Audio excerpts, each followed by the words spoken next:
पुण्यातल्या अत्याचाराच्या घटनेनंतर सोलापूरच्या एसटी बस स्थानकात पोलिसांच्या बंदोबस्तात वाढ करण्यात आली आहे। सोलापूर एसटी बस स्थानकातील परिसरातील सगळे सीसीटीव्ही सुरू आहेत। पुण्याच्या अत्याचाराच्या घटनेनंतर सोलापूरमधील पोलीसही आता ॲक्शन मोडमध्ये दिसत आहेत। आढावा घेतलाय आपले प्रतिनिधी वसीम अत्तार यांनी। पुणे या ठिकाणी अत्याचाराची घटना घडल्यानंतर सोलापुरात देखील जे आहे ते काय परिस्थिती आहे याचा आढावा जो आहे तो लोकशाही मराठीकडून घेण्यात येत आहे।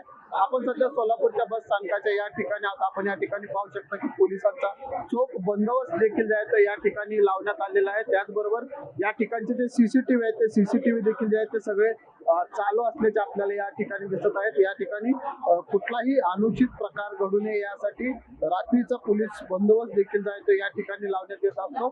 सोलापूर बस स्थानक हे सर्वात मोठं बस स्थानक जे आहे ते मानलं जातं। सोलापूर बस स्थानकातून कर्नाटक असेल, मराठवाडा असेल या ठिकाणी अनेक जे आहे ते बसेस जात असतात। रात्रीच्या खूप बसेस जे आहे ते या ठिकाणून जात असतात। मात्र या ठिकाणी कुठलाही अनुचित प्रकार जो आहे तो घडू नये यासाठी पोलिसांचा बंदोबस्त आपल्याला या ठिकाणी असल्याचं दिसत आहे। त्याचबरोबर या ठिकाणचे सुरक्षा रक्षक देखील जे आहेत ते बस स्थानकाचे आपल्याला या ठिकाणी असल्याचे दिसत आहे। जे सीसीटीव्ही आहेत ते सीसीटीव्ही देखील जे आहेत ते सगळे चालू असल्याचे आपल्याला या ठिकाणी दिसत आहे। त्यामुळे पुणे या ठिकाणी अत्याचाराची घटना घडल्यानंतर सोलापूर बस स्थानकात देखील जे आहे ते चोख बंदोबस्त पोलिसांचा या ठिकाणी लावण्यात आलेला आहे। वसीम अत्तार, लोकशाही न्यूज, सोलापूर।